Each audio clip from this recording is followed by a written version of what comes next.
एक राजा था। वह इतना धूर्त था कि नगर में किसी भी खूबसूरत महिला या लड़की को देख लेता तो अपने रुतबे के दम पर उसे हासिल करके ही रहता था।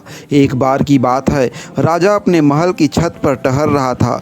टहलते टहलते उसकी नज़र एक घर की छत पर पड़ी जहां एक बहुत सुंदर महिला कपड़े सुखा रही थी। राजा ने तुरंत अपने एक सेवक को बुलाकर उससे पूछा कि वह महिला जो छत पर कपड़े सुखा रही है वह कौन है, किसकी पत्नी है। सेवक ने कहा, महाराज, वह आपके मंत्री जी की पत्नी है। राजा नीचे उतर आया और उस स्त्री के सौंदर्य ने राजा पर ऐसा जादू किया कि राजा उस पर मोहित हो गया और उसे पाने की इच्छा कर बैठा।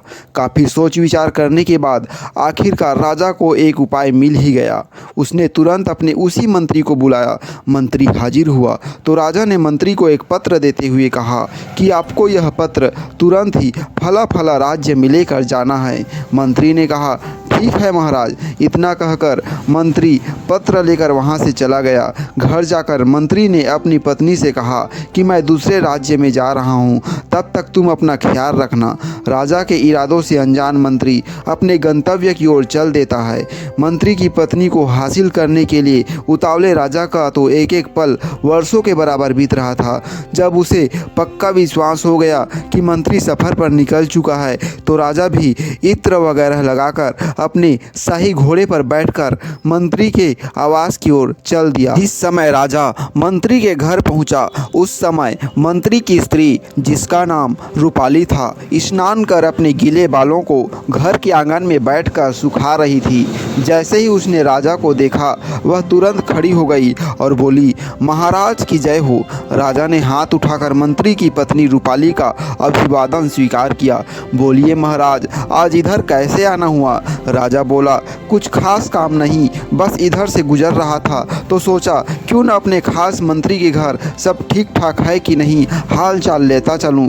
मंत्री की पत्नी रूपाली ने राजा को इज्जत से बिठाया और सेवा भाव से उनकी खूब खातिरदारी की और अच्छे अच्छे पकवान बनाकर राजा के सामने पेश किए।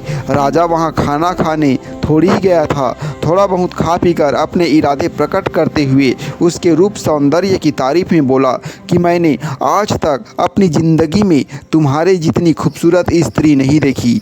राजा के नज़रियों को मंत्री की पत्नी पहले ही पढ़ चुकी थी। वह एक समझदार और पतिव्रता नारी थी। राजा की ऐसी बातें सुनते ही वह समझ गई कि राजा ने जानबूझकर उसके पति को बाहर भेजा है ताकि राजा उसने अपने जाल में फंसाकर अपने बुरे इरादों को अंजाम दे सके। रूपाली बोली कि महाराज, एक बात बताइए, शेर जंगल का राजा होता है, जंगल के राजा को यह शोभा देता है कि वह जूठन खाए और गंदगी में मुंह मारता फिरे।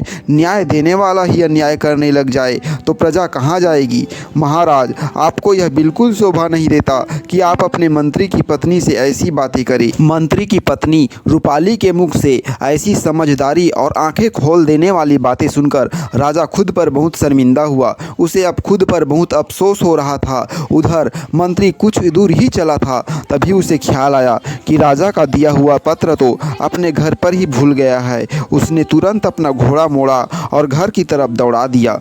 मंत्री जब घर पहुंचा और घर के बाहर राजा का घोड़ा देखा तो उसके पैरों तले से जमीन खिसक गई। मंत्री को सारा माजरा समझते देर न लगी। वह समझ गया कि महाराज ने उसे यात्रा पर सिर्फ इसलिए भेजा था ताकि वह अपना स्वार्थ सिद्ध कर सके। वह सोचने लगा कि मेरी पत्नी राजा के साथ रंगरेलियां मना रही है। यही सोच सोचकर मंत्री का खून खौल उठा। फिर भी मंत्री खून का कड़वा घुट पी गया और चुपचाप जाकर वह पत्र उठाया और बिना किसी की नज़रों में आए, बिना किसी से कुछ कहे सुने घर से निकल गया और राजा की बताई जगह पर वह पत्र पहुंचा दिया। पत्र पहुंचाकर जब मंत्री राजा के सामने हाजिर हुआ तो राजा ने बहुत सारे हीरे जवाहरात इनाम के तौर पर मंत्री को दिए। जब राजा ने बहुत सारे हीरे जवाहरात मंत्री को दिए तो मंत्री का शक और भी गहरा हो गया। मंत्री ने वह सारे हीरे जवाहरात ज्यों के त्यों अपनी पत्नी को दे दिए। ढेर सारे हीरे जवाहरात देखकर उसकी पत्नी ने कहा कि इतना सब कहाँ से आया। मंत्री बोला, राजा ने तोहफे में दिए हैं। और मंत्री अपनी पत्नी के बिना कुछ कहे उसे उसके मायके छोड़ आया। ऐसे ही समय बीतता गया। ना तो मंत्री ने अपनी पत्नी की कोई खोज खबर ली और ना ही लेने गया। जब इस बात को बहुत दिन हो गए तो मंत्री की पत्नी के भाई आखिर थक हार कर मंत्री के पास पहुँचे और कहा कि वह उनकी बहन को लेने क्यों नहीं आ रहा है। तब मंत्री ने कहा कि मैंने उनके प्रति अपने सभी कर्तव्य पूरे कर दिए हैं, तो अब मेरी जिम्मेदारी नहीं है। मंत्री की यह बात उसके साले को चुभ गई और मंत्री के साले सीधे राजा के पास जाकर शिकायत कर दी। राजा ने तुरंत मंत्री को बुलवा लिया। मंत्री के साले बोले, महाराज, हमने एक सुंदर हरा भरा फल फूलों से लदा हुआ बाग इस मंत्री के हवाले किया था, जिसमें एक मीठे पानी से लबालब भरा हुआ एक कुआं भी था। परंतु महाराज, आपके सामने खड़े इस शख्स ने हमारे उस हरे भरे सुंदर बाग को उजाड़ दिया, उसके सारे फल खा गया और उसके मीठे पानी तक को भी खराब कर दिया।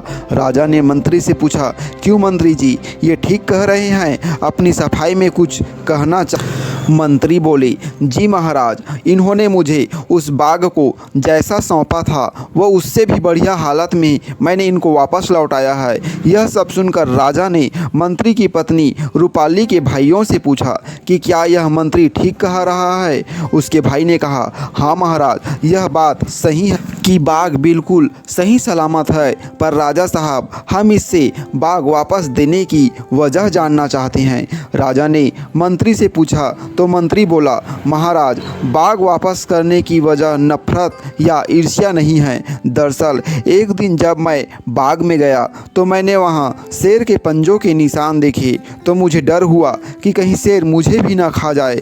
बस इसी बात के डर से मैंने बाग में जाना बंद कर दिया।